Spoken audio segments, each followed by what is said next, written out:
গত 22 এপ্রিল বাইসারান ভ্যালিতে যে ভয়ঙ্কর হত্যালীলা চলেছিল এবং বেছে বেছে পর্যটকদের খুন করা হয়েছিল, এই ঘটনার পর এবার জঙ্গিদের সমর্থনে তৃণমূল বিধায়ক জঙ্গিরা মেরেছে বলা হচ্ছে। জঙ্গিরা সবসময় পর্যটককে সম্মান জানায়, ব্যাকফুটে গেলেই এমন কিছু করে বিজেপি, মানুষের নজর ঘুরিয়ে দেয়। মালদার ভাষা আন্দোলনের সভায় এমনই মন্তব্য করেছেন সাবিত্রী মিত্র এবং তার এই মন্তব্যে তোলপাড় পড়ে গিয়েছে।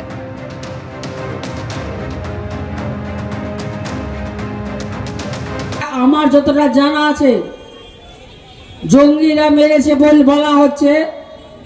জঙ্গিরা কোনোদিন ট্যুরিজমকে মারে না, জঙ্গিরা সব সময় ট্যুরিজমকে রেসপেক্ট জানায়।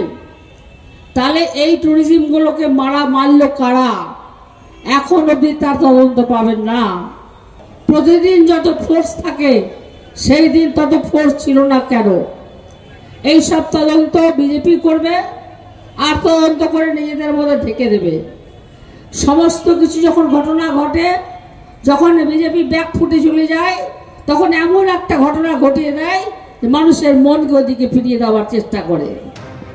জঙ্গিরা মেরেছে বলা হচ্ছে, জঙ্গিরা সবসময় পর্যটনকে সম্মান জানায়।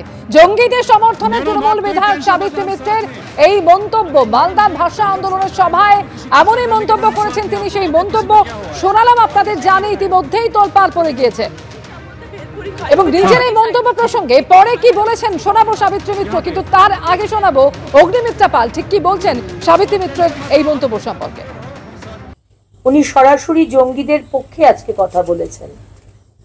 তিনি বলছেন যে জঙ্গিরা কখনো ট্যুরিস্টদের মারে না এবং তারা সবসময় পর্যটকদের সম্মান করে। ভালো লাগলো, কারণ কি শ্রীমতী সাবিত্রী মিত্র, এটা শুধু আপনার ভাষা নয়, আপনার দলের যে সুর আপনি সেই সুরেই কথা বলছেন। আপনার সুপ্রিমো মানে আমাদের মুখ্যমন্ত্রী একদিকে অনুপ্রবেশকারীদের সাপোর্ট করছেন, তাদের পাশে দাঁড়াচ্ছেন, আর আপনি জঙ্গিদের পাশে দাঁড়াচ্ছেন। বেশ ভালো। ওর এলাকায় ওকে তো মানিকচকে ও পিছিয়ে আছে, ওই সব করছে। 8 মাস পরে নির্বাচন, সেই নির্বাচনে তোলামূলের টিকিটটা দরকার এবং চুরির লাইসেন্সটা রিনিউয়াল করা দরকার।